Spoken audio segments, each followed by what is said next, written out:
রক্ত যেটা মাটিতে পড়ে গেছে, ধুয়ে মুছে শেষ হয়ে গেছে, মাটিতে পুঁতে ফেলেছি। গোশত যেগুলি আমরা নিজেরা খেলাম, আত্মীয় স্বজনকে খাওয়াইলাম, আর কিছু আমরা ফ্রিজে সংরক্ষণ করলাম, তাহলে এগুলি তো সব আমাদেরই রয়ে গেল। আল্লাহর কাছে গেলটা কি? আল্লাহর কাছে কি পৌঁছেছে? আল্লাহ আমাদের কাছ থেকে কি পেয়েছেন? হালাল পশু আল্লাহর নামে জবেহ করে দেওয়া, এটাই হচ্ছে কোরবানি। তা আলহামদুলিল্লাহ আমরা এভাবে কোরবানি আদায় করেছি। কিন্তু এখন কথা হচ্ছে, এই যে আমরা কোরবানি আদায় করলাম, আল্লাহর নামে হালাল পশুটি কোরবানি দিলাম, রক্ত প্রবাহিত হয়ে গেল, পশুর গোশত যেগুলি আমরা নিজেরা খেলাম, আত্মীয় স্বজনকে দিলাম, অতিরিক্ত যা আছে তা সংরক্ষণও করলাম। এখানে কোন জিনিসটা আল্লাহর দরবারে পৌঁছল? রক্ত যেটা মাটিতে পড়ে গেছে, ধুয়ে মুছে শেষ হয়ে গেছে, মাটিতে পুঁতে ফেলেছি। গোশত যেগুলি আমরা নিজেরা খেলাম, আত্মীয় স্বজনকে খাওয়াইলাম, আর কিছু আমরা ফ্রিজে সংরক্ষণ করলাম, তাহলে এগুলি তো সব আমাদেরই রয়ে গেল। আল্লাহর কাছে গেলটা কি? আল্লাহর কাছে কি পৌঁছেছে? আল্লাহ আমাদের কাছ থেকে কি পেয়েছেন? সেটা আল্লাহ পাক রব্বুল আলামিন নিজেই বলছেন। আল্লাহ বলছেন, লা ইয়ানালাল্লাহা লুহুমুহা ওয়ালা দিমাউহা ওয়ালাকিন ইয়ানালুহু তাকওয়া মিনকুম।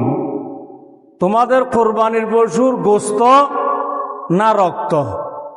গোশত রক্ত কোনোটাই আল্লাহর কাছে পৌঁছায় না, কোনোটাই আল্লাহর দরবারে যায় না। শুধু আল্লাহর দরবারে একটা জিনিসই যায়, ওয়ালাকিন ইয়ানালুহু তাকওয়া মিনকুম। তোমাদের কলবের, তোমাদের অন্তরে যে তাকওয়া, যে আল্লাহভীতি, সেটাই আল্লাহর দরবারে পৌঁছে যায়। সুবহানাল্লাহ। এখন আমরা নিজেরা বিবেচনা করতে পারি, আমাদের কার কোরবানি আল্লাহর দরবারে পৌঁছেছে, কার কোরবানি আল্লাহর দরবারে পৌঁছেনি। যার অন্তরের মধ্যে তাকওয়া ছিল না, যার কলবের মধ্যে আল্লাহ ভীতি ছিল না, যার কলবের মধ্যে আল্লাহর সন্তুষ্টির উদ্দেশ্য ছিল না, যার কলবের মধ্যে মানুষকে লৌকিকতা, মানুষকে লোক দেখানো মনোভাব ছিল, আমি বড় গরু কিনলে লোকে আমাকে বড় লোক বলবে, এই ধরনের মানসিকতা যার অন্তরের মধ্যে ছিল, এটা মোটামুটিভাবে নিশ্চিত বলা যায় তার কোরবানি আল্লাহর দরবারে পৌঁছেনি, আল্লাহর দরবারে কবুল হয়নি। সেই ব্যক্তির শুধু গোশত খেতে পেরেছে, গোশত সংরক্ষণ করতে পেরেছে, নাউজুবিল্লাহ। আর আল্লাহর ঘোষণা অনুযায়ী, সামর্থ্য অনুযায়ী বেশি বড় গরু কোরবানি দিতে পারে নাই, সামর্থ্য কম, ছোট একটা গরু কোরবানি দিয়েছে, ছোট একটা ছাগল কোরবানি দিয়েছে, কিন্তু অন্তর পরিষ্কার ছিল, অন্তরের মধ্যে ছিল শুধু আমি আল্লাহকে রাজি করার জন্য কোরবানি দিচ্ছি।